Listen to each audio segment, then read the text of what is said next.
Hello friends, মৌস কিচেনে সকলকে স্বাগত জানিয়ে আজকে আমি নিয়ে এসেছি এক সহজ রেসিপি। এই রেসিপিটি হলো শাপলা বটি বা শাপলা চচ্চড়ি, সম্পূর্ণ নিরামিষ। এই শাপলা বটি করার জন্য আমি নিয়ে নিয়েছি 2 আটি শাপলা, একটা শুকনো লঙ্কা, পরিমাণ মতো নুন, হলুদ, চিনি ও কালো সর্ষে ছোট চামচের হাফ চামচ। এবার আসছি পদ্ধতিতে। প্রথমে শাপলাগুলি ছাড়িয়ে ধুয়ে নিয়ে কেটে নেব। তারপর কেটে নেওয়া শাপলার মধ্যে সামান্য নুন দিয়ে হাত দিয়ে হালকা ম্যাশ করে নেব।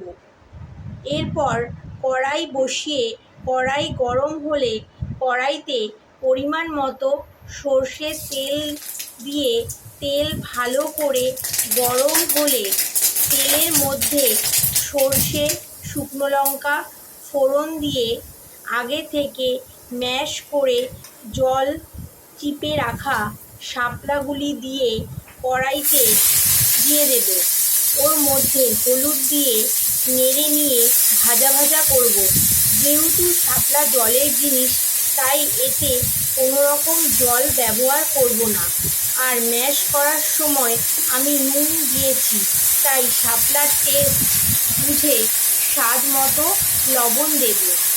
শাপলা ভাজা ভাজা হয়ে এলে সামান্য চিনি দিয়ে একটু ভাজা ভাজা করে নিয়ে নামিয়ে নিলেই তৈরি শাপলা বটি। এই রেসিপিটি খুব সহজ, কিন্তু এই রেসিপিটির সাথে গরম ভাত খুবই ভালো লাগবে। এই রেসিপিটি যদি ভালো লেগে থাকে তাহলে অবশ্যই ট্রাই করে দেখবেন। শেয়ার, সাবস্ক্রাইব, লাইক, কমেন্ট করে জানাবেন। নমস্কার বন্ধুরা, ভালো থাকবেন। আবার দেখা হবে নতুন ধরনের আরেকটি নতুন রেসিপি নিয়ে।